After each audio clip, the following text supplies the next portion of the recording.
नमस्कार प्रेक्षकांनो. लग्नानंतर होईलच प्रेम या मालिकेच्या आजच्या भागात आपण बघत आहोत की रम्या आणि वसुहत्या दोघीही बोलत असतात आणि वसुहत्या रम्याला म्हणत असते, अगं रम्या, तुला काय अक्कल आहे का? तू का बोललीस असं? तुला कळत नाही का? तेव्हा रम्या म्हणते, अगं आई, मी हे सगळं का आणि कशासाठी केलं हे तुला चांगलंच माहिती आहे. अगं, तू आयतच कुळी त्या नंदिनीच्या हाती दिला आहेस आणि आता ती नंदिनी सावध झाली आहे.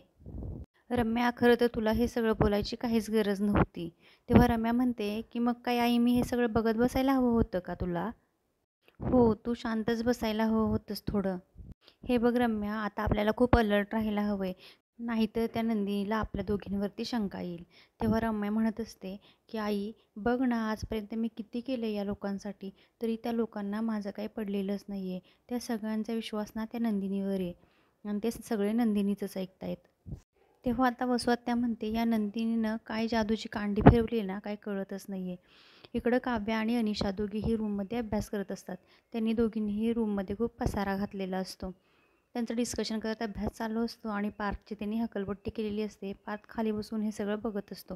पण पार्थला खूप बोर होत असतं. तो काव्याला डिस्टर्ब करत असतो, पण काव्या काही त्याचं ऐकत नसते. तिचाच अभ्यास चाललेला असतो, पण पार्थला तिच्याशी बोलायचं असतं. पार्थ मनाशीच म्हणत असतो, अरे इथं काही एक मांजर कमी होती का म्हणून ही दुसरीही आली आहे इथं. आता पार्थच्या लॅपटॉपचं चार्जर डिस्चार्ज झालेलं असतं, तर त्याला लॅपटॉपचा चार्जर हवा असतो. तो काव्याला म्हणत असतो, काव्या, मला तो चार्जर हवा आहे, देता का? तेव्हा काव्या काय त्याच्याकडे लक्ष देत नसते. तो म्हणत असतो शुक शुक शुक शुक. तरी काव्याचं त्याच्याकडे लक्ष नसतं. काव्या म्हणतो, हो काय चाललं आहे तुमचं? डिस्टर्ब होतोय ना मला. तेव्हा पार्थ म्हणतो, काव्या प्लीज मला द्या ना चार्जर, मला चार्जर हवा आहे. आता अनिशा काव्याला म्हणते, अगं काव्या, तुला ऐकायला येत नाही का? तुला किती वेळ झालं पार्थ आवाज देत आहेत. तेव्हा काव्या म्हणते, काय चाललं आहे पार्थ तुमचं? मला डिस्टर्ब होतोय हं, मी तुम्हाला एकदाच सांगते, मला अभ्यास करू द्या. काव्या अजिबात पार्थकडे लक्ष देत नसते. मग पार्थ खूप चिडतो आणि पार्थ म्हणतो, ए फिसकरलेली मांजर. तेव्हा आता काव्या म्हणते, ओ गप्प बसा हो पार्थ, तुम्ही गप्प बसा जरा. तेव्हा आता पार्थ म्हणतो, मी गप्प बसेन पण शांत काही बसणार नाही. तिथला एक कागद घेतो, त्याचा रोल करतो आणि तो काव्यावरती मारत असतो. आता काव्या मात्र वैतागून पार्थला चार्जर देऊन टाकते. आता इकडे नंदिनी पिहूच्या रूममध्ये गेलेली असते आणि ती तिच्या आवडीचं सूप घेऊन गेलेली असते. ती तिला सूप भरवतच विचारत असते, काय मग पिहू, कशी वाटली मैत्रीण? प्रियंकाताई कशी होती? मग काय काय केलं तुम्ही? काय काय गेम खेळलेत? तेव्हा पिहू म्हणते, हो खूप मजा केली आम्ही. आम्ही दोन दोन गेम खेळले. एक तर रॅपिड फायर आणि दुसरा पिझ्झाचा गेम खेळला. पण पिहू खूप घाबरलेली असते. इकडे पिहूला घाबरलेली बघून नंदिनी पिहूला म्हणत असते, पिहू बाळा काय झालं? बोल ना. तू माझ्याशी बोलू शकतेस. तू मला सगळं सांगू शकतेस. नक्की कशाची भीती वाटते तुला? आता पिहूलाही वाटत असतं की आपल्याला नंदिनी वहिनीला हे सगळं सांगायला हवं. म्हणून ती थोडा विचार करत असते. पण तिला आठवत असतं की मावशीचं बोलणं. तिनं तिला खूप घाबरवलेलं असतं. तिनं सांगितलेलं असतं की तुला आणि तुझ्या घरच्यांना या घरातून हाकलून देईल. आणि ती पुन्हा शांत होते. तेवढ्यातच आता जीवा तिथे येतो. जीवा म्हणतो, काय गं पिहू, काय झालं? अशी का घाबरलीस? तेव्हा पिहू म्हणते, काही नाही. पण तिला वसुहत्याचं ते बोलणं आठवत असताना ती खूप जोरात ओरडते, नंदिनी वहिनी. तेव्हा नंदिनीलाही कळतं की हिला काहीतरी होतंय.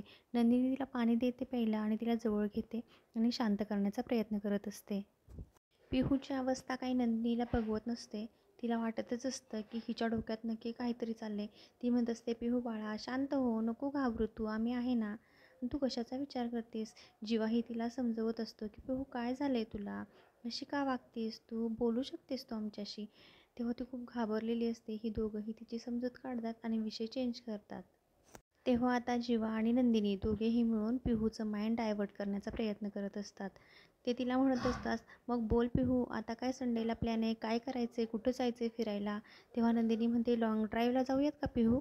तेव्हा पिहू म्हणते, नाही नाही, लाँग ड्राईव्हला नाही जायचं. पहिले वॉटर पार्कला जायचं आणि नंतर मग आईस्क्रीम खायचं. तेव्हा आता पिहू म्हणत असते की जीवा दादा, आपण तिघंच जाण्यापेक्षा आपण घरच्या सगळ्यांना घेऊन जाऊयात का? म्हणजे काव्या वहिनी, पार्थ दादा, आपण सगळीच जाऊयात ना, खूप मजा येईल तिकडे. तेव्हा जीवा आता तिला म्हणतो की अगं पिहू, पण तुला खरी मजा कोणासोबत येईल सांगशील का मला? तेव्हा पिहू म्हणतो, असं काही नाही, मला सगळेच आवडतात, मला सगळ्यांसोबतच एन्जॉय करायला आवडेल. फक्त असं म्हणते आणि पिहू थांबते. तर नंदिनी म्हणते, फक्त काय? अगं तुला काय बोलायचं आहे, बोलतेस का तू? तर पिहू खूप घाबरलेली असते. नंतर ही दोघंही तिला काहीच विचारत नाहीत. नंदिनी म्हणते, बरं बरं ठीक आहे. पिहू म्हणते, हां आता तुम्ही दोघं मला प्रॉमिस करा की माझी एक्झाम झाली की तुम्ही मला दोघं फिरायला घेऊन जाल. तेव्हा आता ही तिघंही एकमेकांच्या हातावर हात ठेवतात आणि पिहूला प्रॉमिस करतात. पिहूमुळे तरी आता हे दोघं एकत्र येतात असं काहीतरी दिसतंय या मालिकेत. आता इकडे दुसरीकडे काव्या किचनमध्येच पुस्तक घेऊन अभ्यास करत असते. नंदिनी इथे येते. नंदिनी म्हणते, काय आहे काव्या, काय चाललंय तुझं? तू इथं का अभ्यास करते? रूममध्ये अभ्यास करायचा असतो ना, का इथं अभ्यास करतात? तेव्हा काव्या म्हणते, अगं नंदिनी ताई, तुला माहिती आहे का, तो आर्किटेक्ट बोका आहे ना आपल्या घरात, तो मला खूप त्रास द्यायला लागलाय. तो मला अजिबात अभ्यास करू देत नाही. अगं बघ ना, तो बोका कागदाचे बोळे करून माझ्या अंगावर फेकतोय. बोलत तर काही नाही, पण मला खूप डिस्टर्ब होते हं. तर नंदिनी पिहूच्या विचारातच गुंग झालेली असते. काव्या म्हणते, काय गं ताई, काय झालं? कसला विचार करतेस? तुझं लक्ष आहे का माझ्याकडे? तेव्हा नंदिनी म्हणते, नाही गं काव्या, मला थोडं टेन्शनच आलं आहे. काउन्सिलरनं सांगितलं आहे ना, की पिहूच्या डोक्यात जे काही सिक्रेट आहे ते नंदिनीच्या बाबतीत आहे आणि त्याच गोष्टीचा ती विचार करत असते. ती म्हणत असते, बघ ना, मी सगळ्यांचे प्रॉब्लेम सॉल्व्ह करते, पण माझ्या घरचे प्रॉब्लेमच मला सॉल्व्ह करता येत नाहीत. मला पिहूचं खूप टेन्शन येते काव्या. नंदिनी म्हणत असते, असं एखादं डिव्हाइस हवं की त्याच्या थ्रू मला कळेल की पिहूच्या मनात काय चाललंय. तेव्हा काव्याला आता पारचं बोलणं आठवतं आणि तिला आठवतं, ड्रॉइंग हे एक असं डिव्हाइस आहे की ज्याच्या थ्रू आपल्या मनात काय आहे हे आपण सगळं बोलू शकतो. आणि ती नंदिनीला म्हणते, हो सापडलं. तेव्हा काव्य आता नंदिनीला म्हणत असते की ताई, तू तिला चित्र काढायला लाव आणि तिच्या मनात जे काही आहे ना ते तुला चित्राद्वारे नक्की समजेल. तेव्हा नंदिनी म्हणते, वा काव्या, खूप मस्त आयडिया दिलीस तू. आणि या दोघीही मिठी मारतात. नंदिनीच्या प्रॉब्लेमचं सोल्युशन काव्याकडून तिला मिळालेलं असतं. आता दुसरीकडे मानिनी तिच्या मैत्रिणीच्या घरी मंगळागौरीसाठी गेलेली असते. ती तिकडून आलेली असते आणि वसुहत्या तिथे येते. वसुहत्या म्हणते, काय गं, कशी झाली मंगळागौर? तेव्हा मानिनी म्हणते, हो खूप छान झाली मंगळागौर. तेव्हा मानिनी म्हणत असते की किती छान असतं ना नवीन लग्न झालेल्या सुनांसाठी मंगळागौर करणं. मला खूप मस्त वाटलं गं तिकडं जाऊन. तेव्हा नंदिनीच्या डोक्यात काहीतरी वेगळाच विचार चाललेला असतो. वसुहत्याही तिथं असते आणि मानिनीही असते.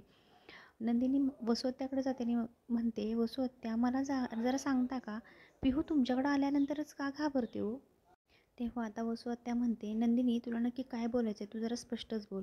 तुला काय वाटतं गं? तू काय डायरेक्ट माझ्यावरती आरोप करतेस का? तुला काय वाटलं गं? तुला काय बोलायचं आहे ते मला कळत नाही का? तू असे बिनबुडाचे आरोप माझ्यावरती नाही करू शकत ना. तेव्हा आता नंदिनी म्हणत असते, वसुहत्या, काय झाले तुम्हाला एवढं चिडायला? तुम्ही एवढं का चिडलाय? काउन्सलरनी सांगितलं होतं मला की ते जे सिक्रेट आहे ना ते माझ्याशी कनेक्ट आहे म्हणून. मी तुम्हाला विचारते ना की पिहू का घाबरते तुमच्याकडे आल्यावर? तुला काय वाटतं, मी काय केलेलं आहे का तिला? तू अशी नाही बोलू शकत माझ्याशी, असं स्वतः नंदिनीला म्हणत असते.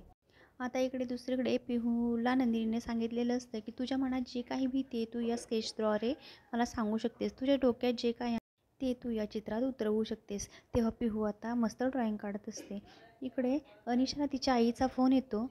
तिची आई तिला म्हणत असते, अगं अनिशा, इकडं खूप मोठा प्रॉब्लेम झाला आहे. तेव्हा अनिशा म्हणते, काय गं आई, काय झालं? तेव्हा तिची आई म्हणते, अगं मला इथं ना थोडी चक्कर आली होती, पण तू काळजी नको करूस. तेव्हा अनिशा म्हणते, काळजी नको करूस का आई, मी आता तुझं काही ऐकणार नाही आहे, मी आता तिकडे यायला निघते. तेव्हा तिची आई म्हणते, नको येऊस ना तू, खूप लांब आहे प्रवास, एवढ्या लांबचा प्रवास कशाला करतेस? तेव्हा अनिशा म्हणते, तू मला काही सांगू नको, मला तुझं काही नाही ऐकायचं, मी येते तिकडे. तेव्हा आता इकडे पार्थ अनिशाला म्हणत असतो, अनिशा, तुम्ही एकट्या कशा जाणार आहात एवढ्या लांब? चला मी तुम्हाला सोडून येतो. तेव्हा काव्या म्हणते, नाही नाही, काय गरज नाही आहे तुम्ही जायची. तेव्हा पार्थ म्हणत असतो, हो खरंच काही प्रॉब्लेम नाही आहे मला, एकट्या तुम्ही कशा जाणार आहात आत्ता? चला ना, मी तुम्हाला खरोखर सोडून येतो. तेव्हा काव्या म्हणते, नाही, तुम्हाला सांगितलं ना, काही गरज नाही आहे याची. अनिशा, तू इतक्या लेट कशी जाणार आहेस? राहू दे, आज राहा तू, उद्या सकाळी गेलीस तरी चालेल. तेव्हा पार्थला तर तिला घालवायचं असतं कारण त्याची रूम त्याला मिळत नसते. तेव्हा आता अनिशा पार्थला म्हणते की नाही नाही, काही गरज नाही आहे, तुम्ही तुमच्या रूममध्ये राहू शकता, मी गेस्ट रूममध्ये झोपू शकते. तेव्हा काव्या म्हणत असते, का का तू का गेस्ट रूममध्ये झोपशील? ही रूम माझी आहे. तेव्हा पार्थ म्हणतो, काय काय बोललात तुम्ही? तुमची नाही, ही रूम माझी आहे.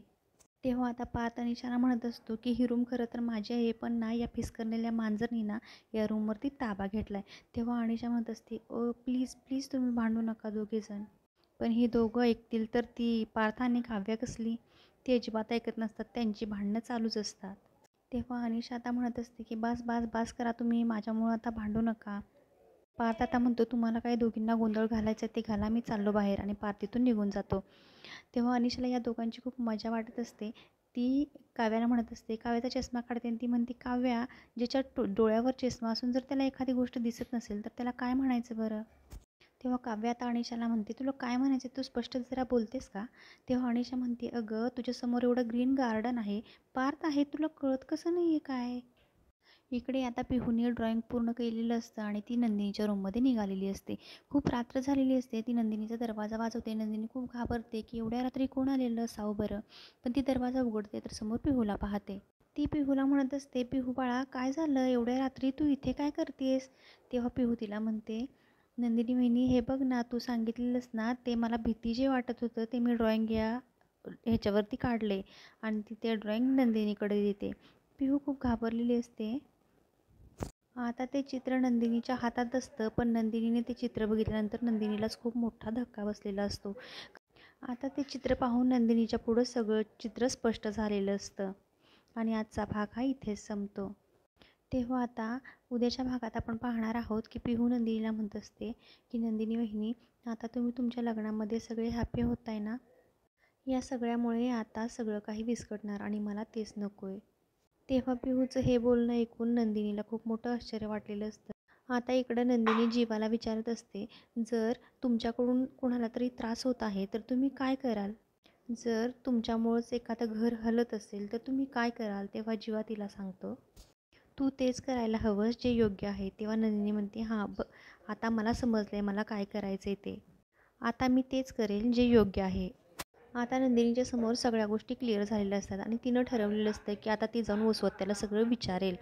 आता ती वसुहत्याकडे जाणार असते आणि त्यांना विचारणार असते की वसुहत्या, तुम्ही का आमच्या चौघांच्याही आयुष्याची वाट लावलीत?